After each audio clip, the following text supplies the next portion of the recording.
This is how I'm gonna reach my fitness goals, all right? So right now I'm the weakest I've ever been. I'm at 140 pounds. I've lost a lot of weight due to some work conditions and some sicknesses I've had in the past couple months.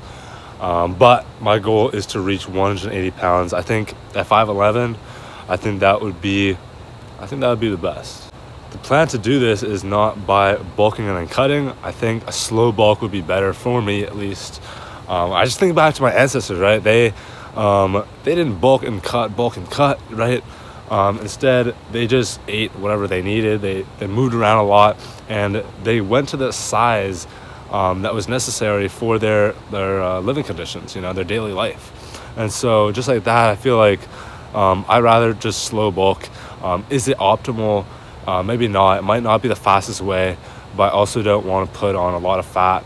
And so I'd rather just not bulk quickly and rather just slowly build muscle and not gain that much fat in the process.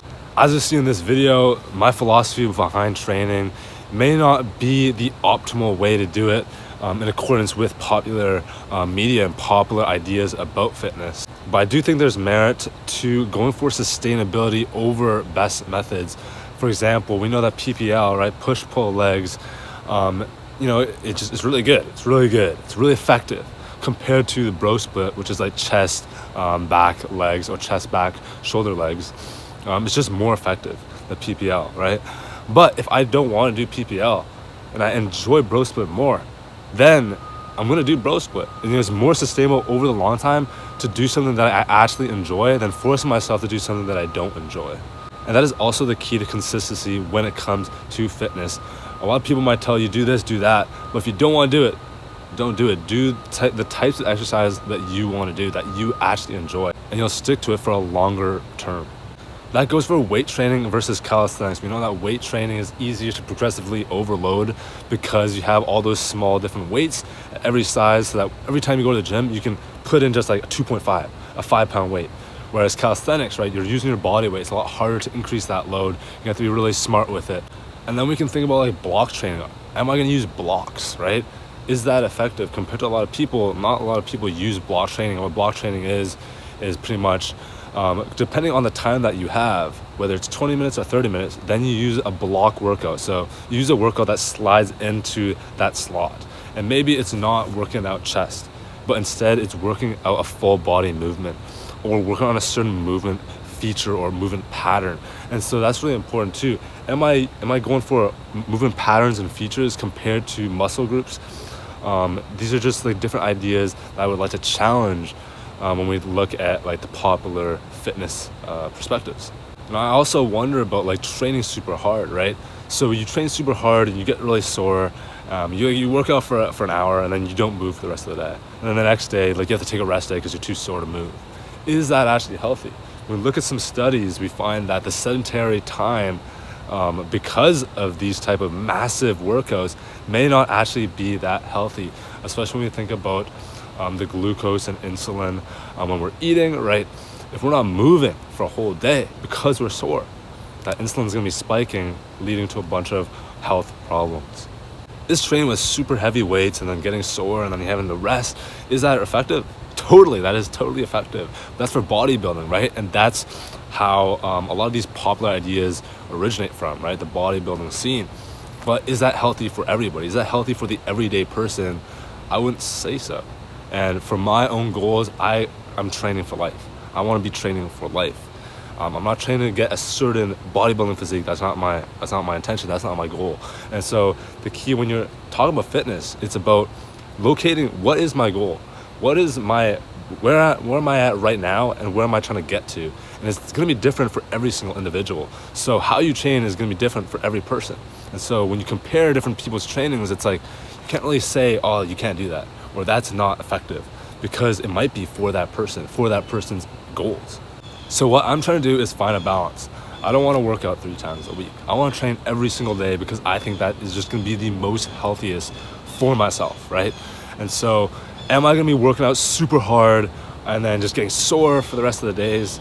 No. I'm going to, maybe I'll do some really hard workouts, but on those rest days, maybe I'm doing some mobility training.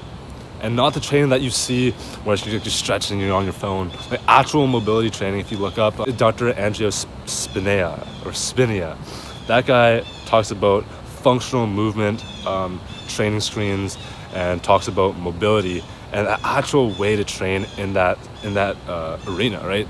A lot of people train mobility as in like, oh, it's just like mindless stretching, but mobility training is actually like it's really closely aligned with strength training. And so I do some mobility training. I do some yoga. A lot of people don't take yoga seriously. I've been taking some yoga classes recently, and it's insanely good for flexibility and mobility. So I also want to try out different types of workouts, right? Like I said earlier, is training a muscle group that effective? It may be, and it's like we've seen lots of evidence. It's really good. But what about training movement patterns and features? That's a totally different thing. I was learning from my professor, David Frost, absolute legend, such a performance redefined, and he just shows a whole new perspective, an alternative that's actually really, really effective, especially for people who don't have as much time. And it's more so training for life. It's not necessarily training for aesthetics, but training for health, like healthy joints. A lot of people are training, they're doing heavy weights, and once they're 30, 40 years old, they're all sore, their joints are hurting, and they wonder why. It's because they actually haven't been training for life. They haven't been training for health reasons. And so training for movement patterns and features, it allows a lot of transfer from the gym to work environments or play environments or your home environments. So you're gonna see how I train in the coming months. I might be training contrary to popular ideas in the fitness realm, but I'm gonna be sticking to some key principles such as pushing to failure, really breaking down those muscle fibers so that they rebuild back stronger. I'm using progressive overload. That means increasing that weight, increasing that load, increasing the difficulty every time I go to the gym, because that's how you grow. Increase the challenge.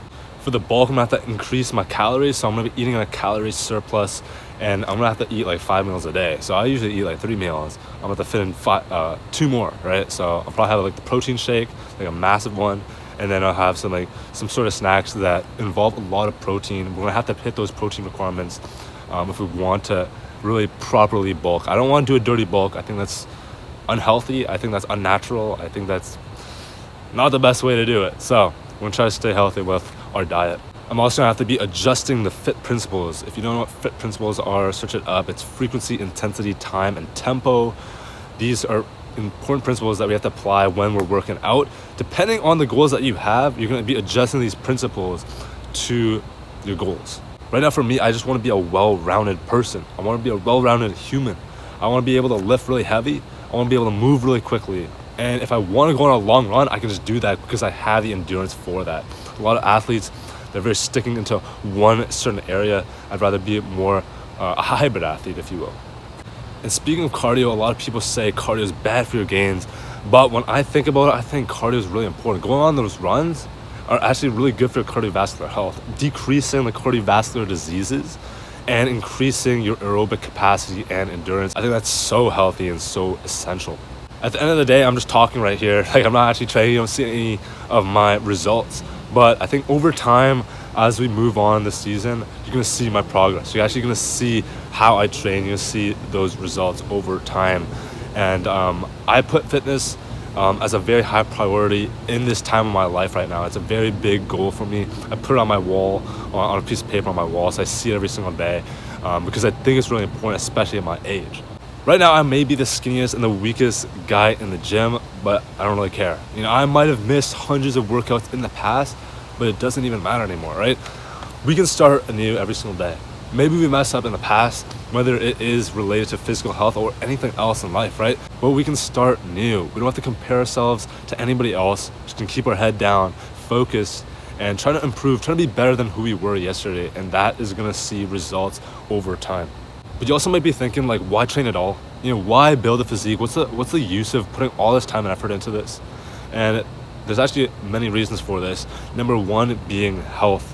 All right, when we look at the research studies, look at the evidence, it shows that the later we start living healthy and being active, the harder it's gonna be to reach our fitness goals. The reason why is that, say if I wait till 35 years old, right, 40 years old to get into shape, my baseline is gonna be really bad. It's gonna be really, really bad because I've been living unhealthy my whole life.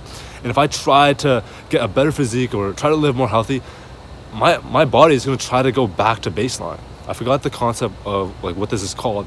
The body's always trying to go back to baseline. But if you start young, start training young, then your baseline's a lot higher. It's a lot healthier, right? And so maybe I don't know, maybe you're trying to get even healthier then. Well, your body's gonna go back to baseline, but it's only gonna go back just a bit.